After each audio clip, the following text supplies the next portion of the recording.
Welcome to BRK in depth. నేను వెంకట్.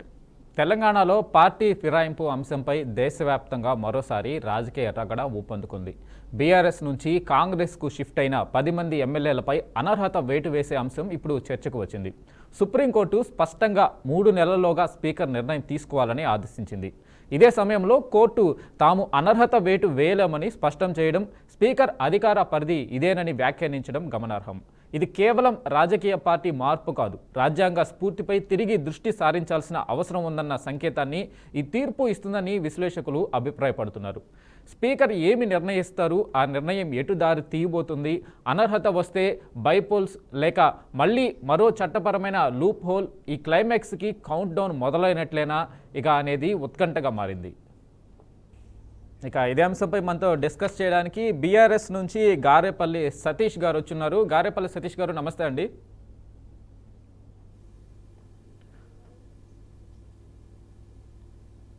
నమస్తే అండి, వినబడుతుందా? వినబడుతుంది సార్.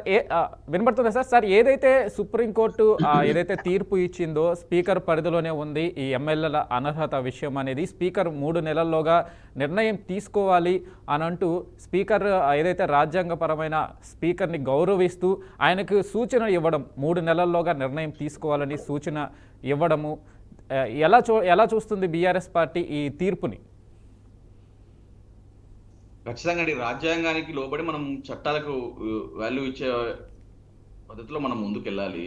ఈరోజు మేమన్న మాటలు కాదు, ఏదైతే రేవంత్ రెడ్డి గారు కానీ రాహుల్ గాంధీ గారు కానీ రాజ్యాంగాన్ని చేతిలో పట్టుకొని ఎవరైతే ఒక పార్టీ గుర్తు మీద గెలిచి రేపు పార్టీ ఫిరాయింపు చేస్తే వాళ్ళు ఖచ్చితంగా రాజీనామా చేస్తేనే తప్ప తీసుకోకూడదు అన్న సందర్భాలు మనం గతంలో రాహుల్ గాంధీ గారు అన్న సందర్భం మనం విన్నాం. అదే విధంగా రేవంత్ రెడ్డి గారు కూడా పార్టీ మారిన వాళ్ళని రాళ్లతో కొట్టండి అని ప్రజలకు పిలుపునిచ్చిన సందర్భాలు మనం విన్నాం. ఇప్పుడు అలాంటి పరిస్థితుల్లో ఇదే రాహుల్ గాంధీ గారు, ఇదే రేవంత్ రెడ్డి గారు రాజ్యాంగాన్ని ఉల్లంఘిస్తూ ఈరోజు 10 మందిని పార్టీ ఫిరాయింపుదారులను తీసుకొని వాళ్ళకు ఇప్పుడు రీజనల్ టైం కావాలి, కోర్టు ప్రతిసారి రీజనల్ టైం కావాలి, రీజనల్ టైం కావాలి, కోర్టు కూడా రీజనల్ టైం అంటే ఎంత అండి? 4 సంవత్సరాలు, మిగతా ఇంకా 3 సంవత్సరాలు కూడా టైం అనేది ఈరోజు ప్రజలు అడుగుతున్న సందర్భం. చట్టాల మీద విలువ ఉంటే రాజ్యాంగాన్ని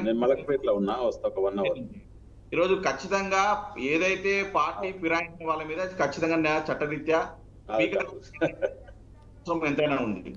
గతంలో కూడా ఒక టీవీ ఛానల్ ఇంటర్వ్యూలో మాట్లాడుతూ స్పీకర్ గారు పార్టీ ఫిరాయింపులు నేను ప్రోత్సహించను, పార్టీ ఫిరాయింపులు అది పద్ధతి కాదు అని చెప్పిన సందర్భాలు కూడా ఇదే స్పీకర్ గారు అన్న సందర్భాలు మనం విన్నాం. మరి అలాంటి స్పీకర్ గారు ఇప్పటి వరకు మరి ఇన్ని నెలలు అయినా కూడా మరి ఎందుకు పార్టీ ఫిరాయింపుల మీద ఎందుకు నిర్ణయం తీసుకోవట్లేదు అని ఈరోజు తెలంగాణ సమాజం మొత్తం అడుగుతుంది. ఈ పార్టీ ఫిరాయించిన ఎమ్మెల్యేలు కూడా ఏందండి, వాళ్ళ ఆస్తులు కాపాడుకోవడం, వాళ్ళ డబ్బులు కాపాడుకోవడం కోసం, వాళ్ళ పదవులు కాపాడుకోవడం కోసం వాళ్ళు పార్టీ ఫిరాయించారు తప్ప ఏదైతే నియోజకవర్గం ఉన్న బడుగు బలహీన వర్గాలకు ఏ విధంగా వాళ్ళు సహాయం అందించడానికి పార్టీ ఫిరాయించారో మరి తెలంగాణ సమాజానికి చెప్పాల్సిన అవసరం ఉంది.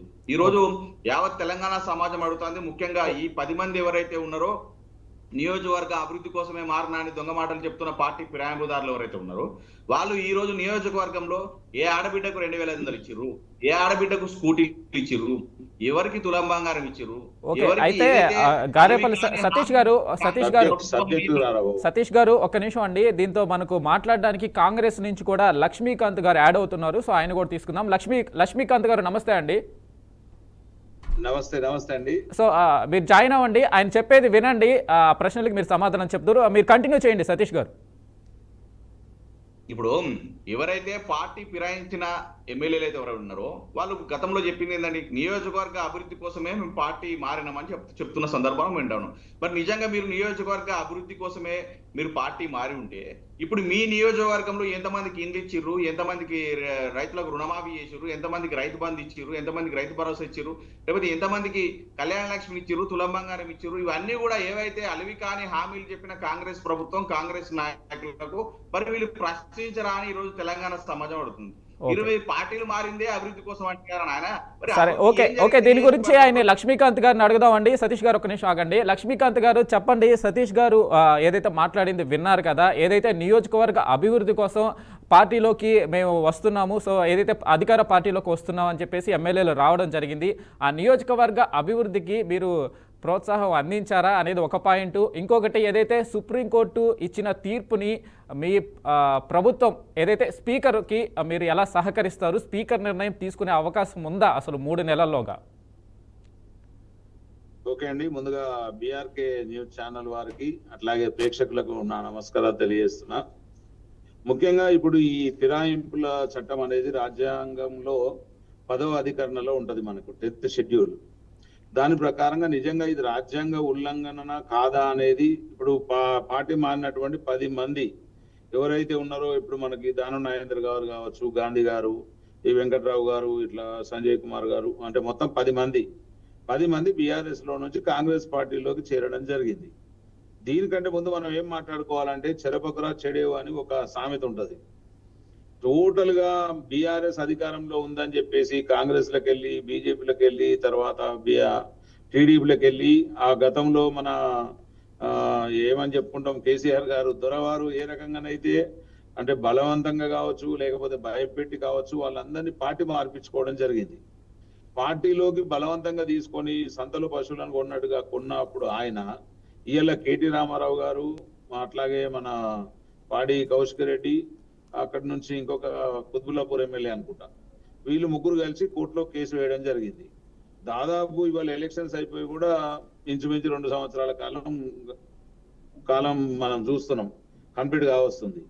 అయితే ఈ తరుణంలో ఇది సుప్రీంకోర్టు, హైకోర్టుకు పోయింది, హైకోర్టు నుంచి సుప్రీంకోర్టుకు వచ్చింది.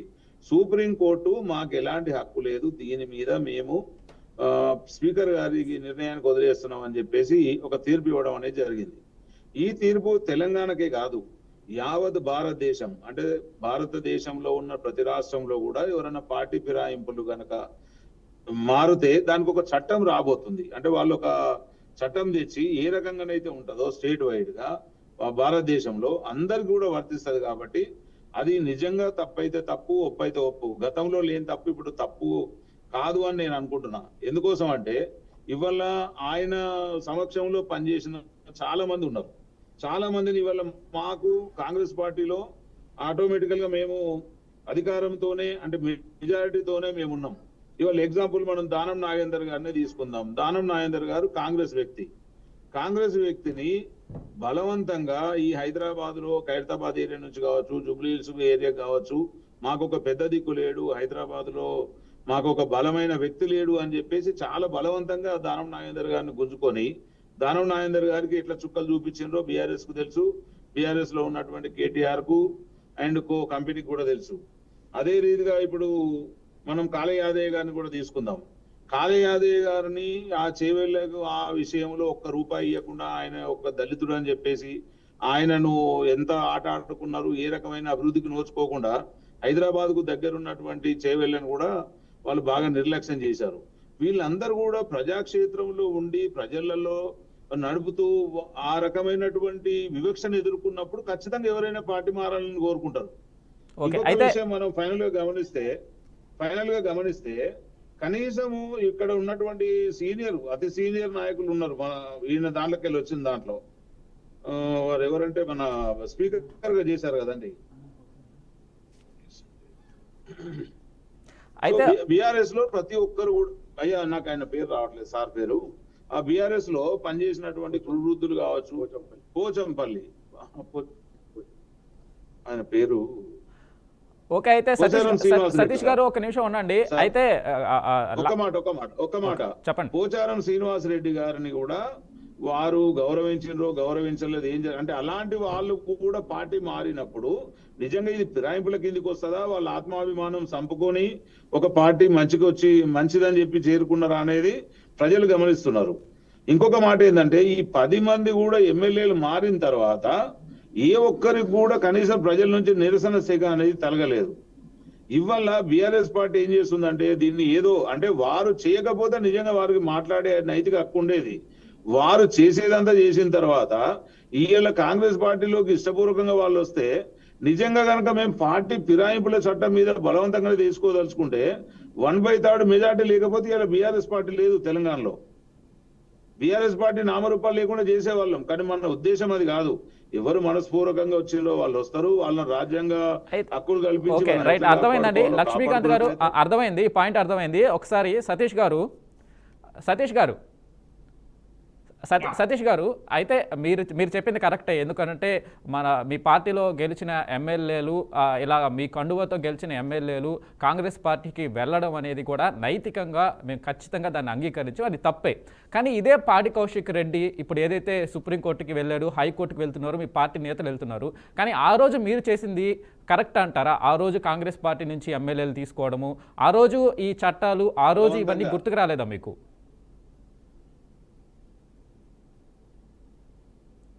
సతీష్ గారు వినిపించిందా? సతీష్ గారు వినిపిస్తుందా అండి సార్? ఇప్పుడు ఒక విషయం గమనించాలండి. ఈరోజు బిఆర్ఎస్ పార్టీ కేసీఆర్ గారు గతంలో ఏది చేసినా కూడా మన తెలంగాణ సాధించుకోవాలా, తెలంగాణను కొట్లాడి తెచ్చుకున్న తెలంగాణ. ఈరోజు కేసీఆర్ గారు సబ్బండ వర్గాలను ఏకం చేసి తెలంగాణ రాష్ట్రాన్ని తీసుకొచ్చారు. గత 10 ఏళ్ల కాలంలో తెలంగాణ వస్తే అంధకారం వెళ్ళిపోతుంది, కరెంటు కూడా ఉండదని అసెంబ్లీలో కిరణ్ కుమార్ రెడ్డి గారు మాట్లాడిన సందర్భాలు మనం చూసినాం.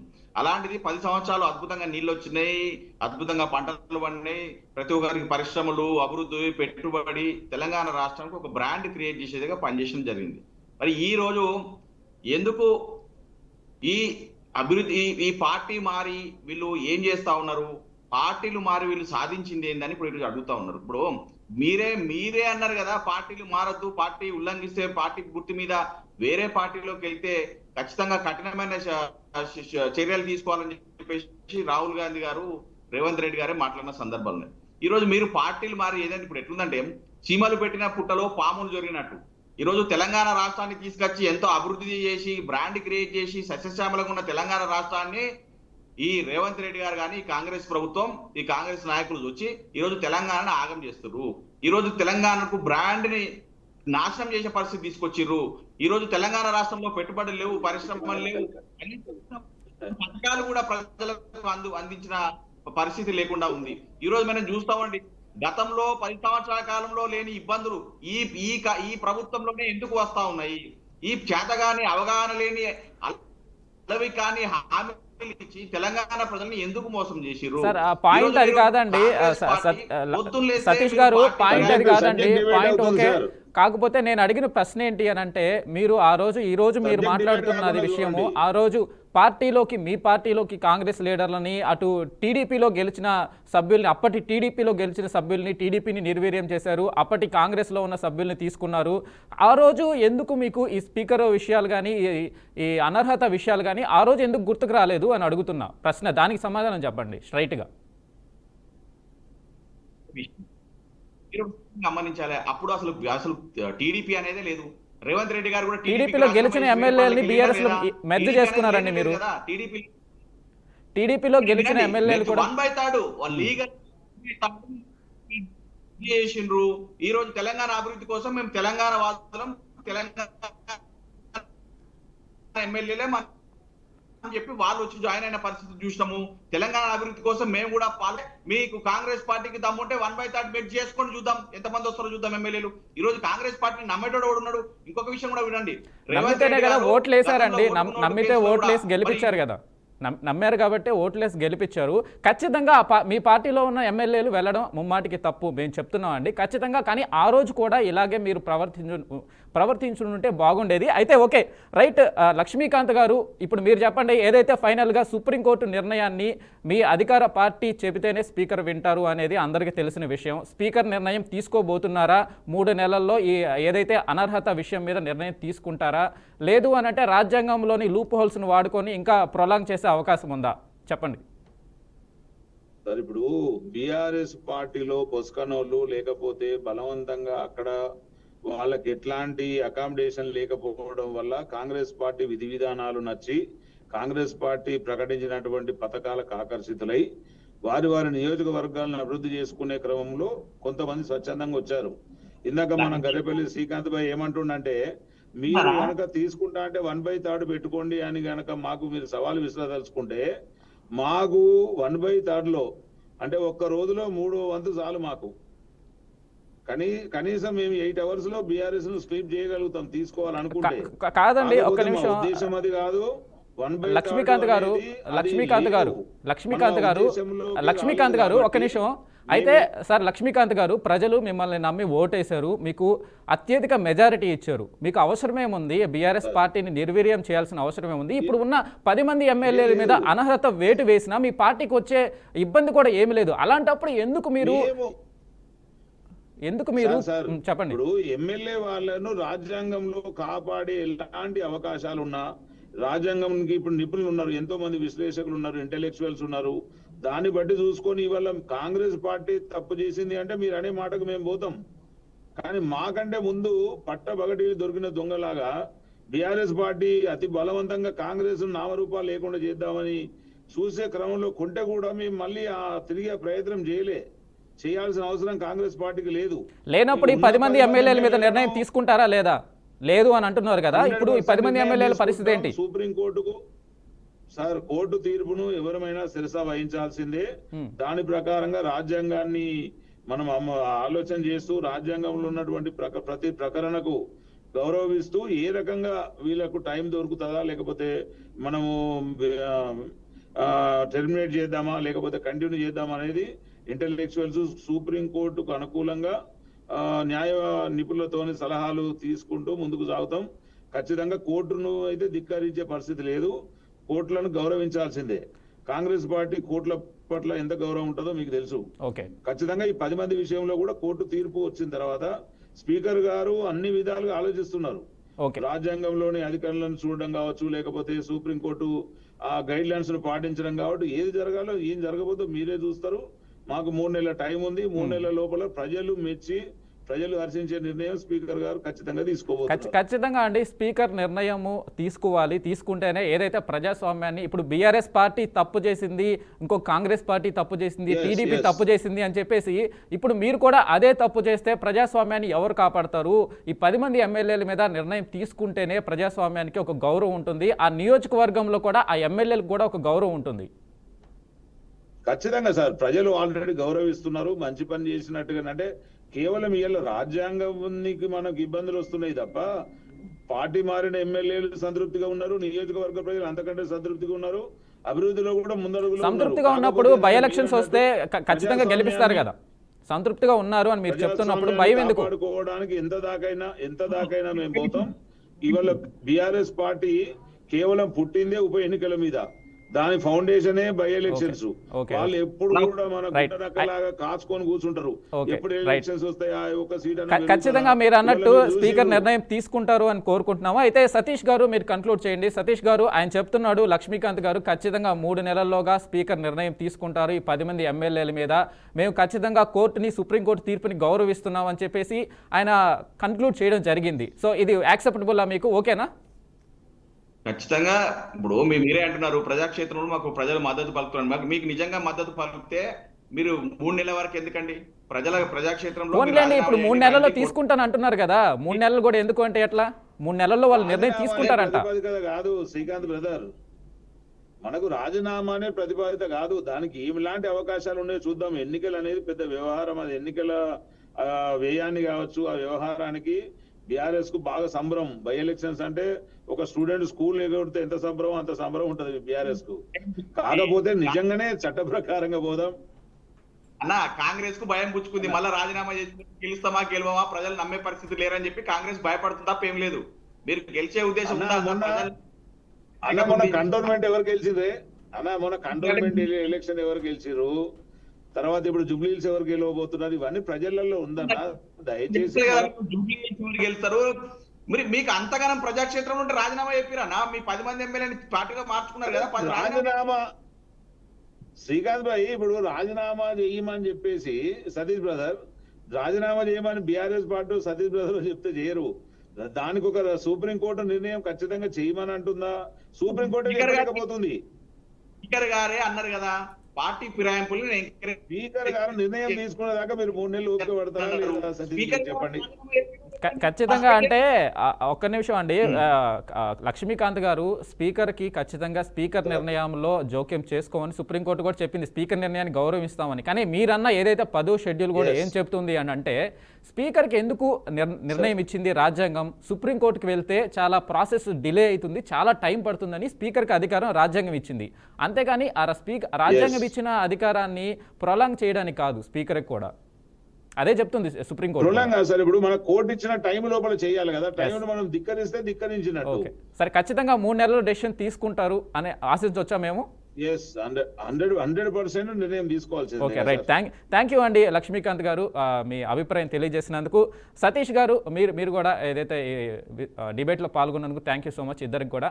సో ఏదైతే సుప్రీంకోర్టు ఇచ్చిన తీర్పుని తెలంగాణ స్పీకర్ అయితే గౌరవిస్తారా లేదా, ఈ 10 మంది ఎమ్మెల్యేల మీద నిర్ణయం తీసుకుంటారా అనేది కూడా ఆసక్తికరంగా మారింది. లేకుంటే 10వ షెడ్యూల్ ఏదైతే రాజ్యాంగంలోని 10వ షెడ్యూల్ ఇచ్చిన అధికారాన్ని ఉపయోగించుకొని స్పీకర్ నిర్ణయాన్ని ప్రొలాంగ్ చేసుకుంటూ వెళ్తే గనక తెలంగాణ ప్రజల్లో కావచ్చు, ప్రజాస్వామ్యంలో కావచ్చు, ఒక చులకన భావం స్పీకర్ మీద ఏర్పడే అవకాశం ఉంది. సో దీన్ని బట్టి స్పీకర్ నిర్ణయం తీసుకుంటే ప్రజాస్వామ్యాన్ని కాపాడినట్లు అవుతుంది. ఇక మీదట కూడా పార్టీ మారే ఎమ్మెల్యేల మీద కూడా ఒక కఠినమైన చట్టం తీసుకురావాలి, ప్రజాస్వామ్యాన్ని కాపాడాలి అని చెప్పేసి బీఆర్కే న్యూస్ కూడా కోరుకుంటుంది. సో ఇది ఇవాల్టి BRK in depth. Keep watching BRK news.